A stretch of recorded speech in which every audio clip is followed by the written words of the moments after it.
On today's episode of WatchJRGo, we are back in the garage with Eric's 300,000 mile Raptor because it broke again. He's not feeling this truck right now. Or did I break it? Yeah, you know.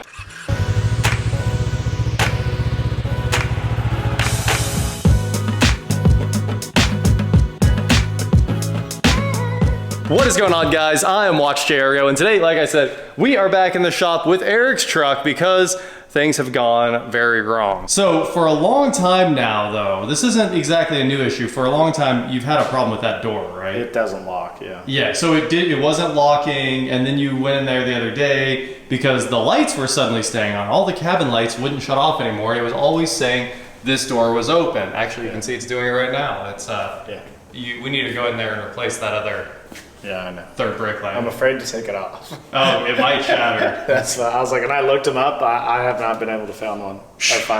Okay. So you're gonna open this door. And then this door. No. No go. That is unfortunate. So it opened the other night. It wouldn't lock, of course, but he was able to get it open when he came out here and pulled on it. And then he touched the lock assembly, and I don't even know what happened, but it disconnected itself from everything inside the door. And now the door cannot even be opened, which is a bit of a nightmare because to fix the latch, you gotta take the door panel off. So today we're gonna get in here, we're gonna break into Eric's door here, we're gonna figure out what it takes to get this solved, and then we're going to put a new door latch in here, the entire assembly, because it's really the only way you can do this. And don't worry, we did order the door latch from Ford. So no used ones or anything. We figure this truck's been through enough. It deserves one new part every once in a while. I guess you actually did a whole ton of work to it. It's basically getting everything new from Ford. That's where we're going with this truck. At 300,000 miles, you got to replace some stuff. So let's figure out what it's going to take to break into the back of this thing and go from there. All right, we are climbing in the work truck here, guys. It's going to be kind of dark in here, but let's see what happened. So this is what Eric said broke. Yep, it is locked up. It's not disconnected though. I thought the clip might have been broken, and I was almost going to order the clip for him. Okay, here's my plan. Hit lock and unlock for me a lot.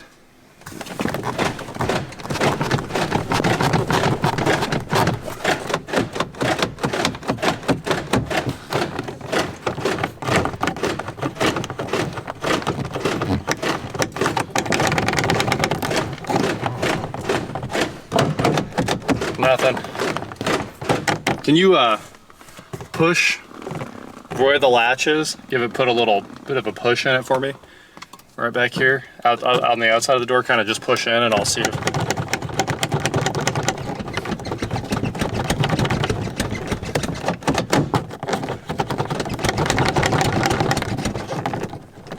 It's stuck. All right, guys, we are trying to get this door panel off from the inside with the door shut, which is nearly an impossible task on any car on earth. But we have this bolt out, and this one's an 8, this one's a 6, and then there's 2 more. And these 2 are meant to be accessed when the door is clearly open, but we don't have that kind of functionality here. So we're gonna pull off these bottom 2 bolts, they're 6s as well, and just yank as hard as we can and hope the door panel comes off. That's really the best we can do. Well, guys, I don't know if anyone else has ever dealt with this problem. I've heard about things like this many times where you have a completely inoperable door and, you know, they had to tear it apart in the car, which is where we're at right now. And what we ended up doing is we were able to get this screw out because you can access this one, but Ford covered up the access to the screw holes by just like extruding the plastic a little deeper so you can't get any tools in there. So our options were either cut the plastic or pull up really hard. And Eric went with pull up really hard and it popped out right, it just ripped the very bottom little piece of plastic out. So it's perfect. It'll go right back in. And now here we are without a door panel and we can work inside the car. So we've got our handle disconnected here, easy, obviously, power disconnected from the latch. And I think we're gonna have to disassemble the latch in the car because there's no other way. There's just no other way. No matter what we do, power, manual, it will not release this door. So we're gonna fight this for a while. I'm just gonna start prying and try to disassemble the entire latch assembly, which we have right here. This is the new one. inside the car. So basically I have to pop all those plastic tabs off right there. Hopefully this thing splits in half, and then we'll just yank really hard, and hopefully we can reach in there with a screwdriver or something and pop it loose. But it won't come loose right now. These little white holes are where the mechanical rod go. Section right here is where the cable goes from the handle, and then the pink little holder is the rod from the external handle. So right now, none of those do anything. Let's start prying. All right, guys, Eric is gonna do the honors here. Go ahead and try to open your door. No, because I don't believe in you. Oh, you don't have to believe in me, but I felt it click. Okay. Look at that. Yeah, man, dude. Look at my arm. There's nothing left. All the way up and down it. Grease. I can feel the skin ripped off. There's nothing. Yeah, my arm is ruined. Look at this. Look what's left of your truck too. Get out of my truck. Look at You're this. just tearing it up. This. Listen to the motor for Eric's door lock here. Give it a spin. It's just toast. You know, it's completely full of red dirt. That's the problem with buying any truck. Cars aren't made to go on dirt roads. That's rule number one of all cars. It's horrible, dude. It's horrible. The whole car is just, you kind of have to replace it all. You really have to replace everything in the car once they get this kind of dirt in them. Yeah, I remember when I first got it, I would pull this up and just run the hose, and then I got all of it out of here, and most of it, I don't know how it didn't rust. It didn't rust, but I think the dirt protected it. I guess. But this is one of the worst ones I've seen, because we've done how many systems, and we've seen some doors. We've seen some dirt, but the Aztec and this might be the worst. That Aztec, the blue one? Yeah, the blue one. That took us an hour and a half to get it out of the garage. This was a nightmare. All right, this is all you now. I feel like I did all the work. I'll quit way before you. Guys, you know when you've been sitting there like curled up in a ball for so long that the back of your knees made your jeans sweat? Like, my jeans are just soaked with sweat from being in there. We fought and fought and fought and fought, and then finally, after I beat the latch into pieces, it released. It works again if you want to just put it back. Yeah, for sure. Feel free to close it. It is unfortunate that this is $200. I think we paid $197 and change, but here's your door latch for the passenger rear, CL3Z5426413-A. So we probably could have put a used one in, but if you buy a used one, you're just getting the same problem again. All right, you're getting a motor that's trash and brittle plastic. All the plastic in here is super brittle. Very unfortunate that we carefully peeled this off and it just breaks into pieces. So we'll fix the weather stripping, but Eric's pulling out what's left right here. Wow, are they just that stuck? This one was a little insane. You can just hit full send. There it is. It was more just making sure. I need these bolts, I think. Yeah, you do. They didn't give you new bolts. They're red dirted and Loctited? Loctited. Classic. I love a red dirt Loctite story. Okay, so now we have to release this guy, the rod. Well, the rod doesn't want to release. It has a little keeper in here. It goes like, yeah. And you gotta pry the keeper. You do have to pry pretty hard to get this little rod holder to release there. It's serrated and grips onto the adjustment section of the rod. But yeah, you just pull super hard. You're gonna have to close it. This is what we had to do to remove that latch assembly from Eric's truck here, and you can see every single centimeter of that latch assembly full of dirt. So this is why I basically refuse to drive my cars down dirt roads at all, because this is what's happening to your car every single time, always. But with that said, we got our new one ready to go in. That's the best I can get her. Oh, it looks a million times better, dude. This looks like a new truck. It's kind of what you have to do. Yeah. Eric has glass cleaned every single centimeter of this. Look at the dirt just pouring out. Pouring out. I couldn't exactly stick the power washer inside the door. I know. You kind of can. You kind of can, but... You gotta go up through the drains usually, but... Yeah. Yep. I didn't want to. I'd feel bad. I know. Well, we're almost there. Finally. There are no other videos of removing this door latch assembly when the door won't open at all and you have to do it from the inside. And just so you guys know, the answer is the biggest screwdriver you have after you rip the door panel up, right? You can get 3 of the screws come out, no problem. The last one you won't be able to get, or you'll have to take like a, I don't know, a unibit. You could take out the little circle that Ford left filled so you can't get a socket in this back one here. Because you're also fighting the body itself. There's body contours that keep you from getting in there. So there's a lot going on there. Once you get the door panel off, basically unhook everything from the latch and just beat the latch into pieces with the biggest screwdriver you have. It will all explode. Plastic will go everywhere. And unless you got a new one, then you're in trouble. It's even worse. Yeah. But this one is, you know, 14 years old, 12 years old, 14 years old. It's a 13 years old. Yeah. I thought it was a 12. Teenager. I thought it was a 12. But this thing is a teenager now, so luckily all the plastic broke for us. If it doesn't shatter, you're gonna be in a world of hurt. That was our only hope, or else the door was just not gonna open. Never gonna open again. Yeah. With that other video, the guys did the same thing, but he could pry on it and get it to open, to get his door open. Yeah. That's all the difference in the world. Yeah, we've run into this before. It's been a couple of years, but I think it was Zach's truck. And eventually we just beat on the latch assembly for so long, going up and down and using the electric locks, that it let go and let us in. But yeah, this is the first time we've ever not been able to get in at all. So, all right, test it.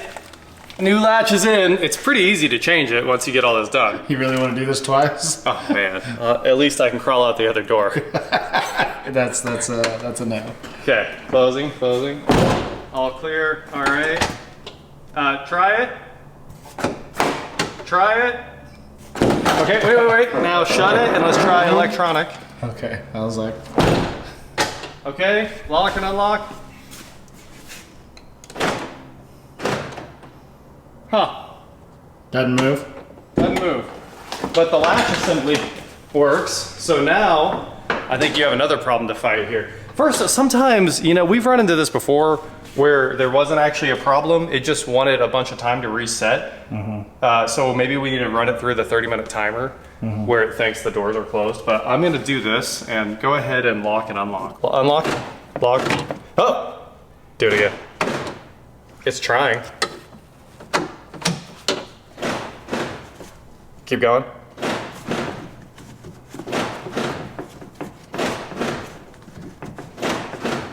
Man. I really do think you have a bad connection right here.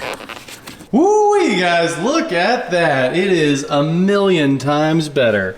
Now, of course, we still don't have any power through here. It's all dead for some reason.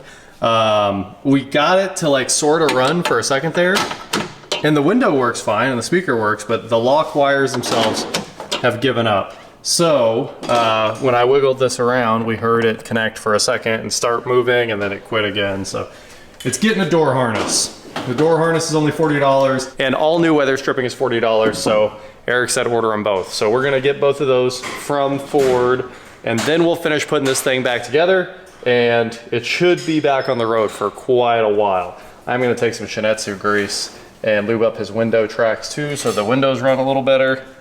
And I think this thing will be absolutely ready to rock for the next 100,000 miles. So we're gonna put all this back together. We're gonna put the door panel back on temporarily, and then we'll take it back apart and do a little finish work next week when the parts actually show up. So there you go. That's how you get your door open on an F-150 when it's completely stuck and the latch will not release. Also, oh, it runs so nice. Now it's not even fun. Oh, it's like a brand new door. Yeah, it was really bad before. Look at that, guys. Even though it's temporary, we went ahead and put the door panel back on. The locks, lock, unlock. The door works like a new door. Let's go inside and make sure we can get out. Kind of the most important thing if you're in an accident. And yes, we did leave most of it apart. We're not gonna put the trim in here. We're not gonna put this switch back in. It's very hard to get this switch out of there. So since we have to take it back apart, probably next week, we're just gonna kind of leave that as is. Your upper trim here. You just set all in the door panel. Yeah, that's how you do your door latch. Just a couple notes on the door latch. We loosened the bottom bolt on the window regulator there, which gave us plenty of room to get the latch assembly in and out. I mean, we pulled the nut all the way off. and we loosened the top just a hair. We also lubed up all the tracks with Shinetsu, so now the windows work amazing. Look at that. Almost like a new window. A little slow on the up, but it might work that grease in and get better. And Eric obviously cleaned every inch of dust out of this door. It's so nice. $300 to rebuild the whole door, basically. That's not bad. Yeah, that's a new weather barrier and a new wiring harness and a new latch assembly. So it's not outrageous. And the first one lasted 320,000 miles, so that's pretty good too. Also, I know in the Fox suspension video, where we just replaced all those Fox Motorcraft shocks right there, we said Eric was gonna put new tires on here, and now brand new Goodyear Wranglers Ultra Terrain ATs. And these look, they look better, you know, they have better traction. It's just a better tire. Way quieter. Way quieter. I mean, what an upgrade. It doesn't go wow, wow, wow, wow. I mean, it looks like it does, but it doesn't. That's always good. That's always good. All right, man. Well, you're back on the road. Yay. That is it for today, guys. Thank you so much for watching. Don't forget to head on over to shop WatchJRGo.com for cool shirts just like this. And please like, share, subscribe, do whatever you want to do. And I will talk to you next time. All right, we got some cleaning to do. Jeep parts over here still, some gloves. Do you want to keep this? It's actually a nice box. It is a nice box, but who cares? I think we just toss it all. Okay. Send this back and forth. Return it. This is how it came out of the box. It just comes broken. We do still need to tell the story of how to get cheap silver. That's up there on our list of videos to make. I don't want it taken away. We don't want to lose the ability to buy silver below spot price. Yeah. But we do have a method of how to do it. Here's the method, guys. We're just gonna let you in on the secret. What you do is you go to the pawn shop and then you say, I'll pay spot. And they're like, no, can't do spot. Yeah. And they tried to say it was like higher. They tried to sell it to you at like 90 or 95 an ounce instead of 78.14, which is what it was that day. Yeah. And then I was like, but wait, it's an ounce and a half. And the guy was like, oh, well then I can't do spot. I could only do 110 for the whole coin. Yeah. So Done deal. a whole lot happens real fast. Felt like we were on 47th Street in New York for a minute. Yeah. We were doing some real high-end negotiation there. And within seconds, we went from 20 over spot, 13 over spot. Yeah, 13 over spot. To 13 under spot. And we got a free carbon fiber stapler. And a free carbon fiber stapler. Man, what? You can't negotiate for that on 47th Street. Best deal ever. You can't get DeWalt added into the deal. I wish they had more coins. No doubt. They only had one, but it was a negotiation, that's for sure.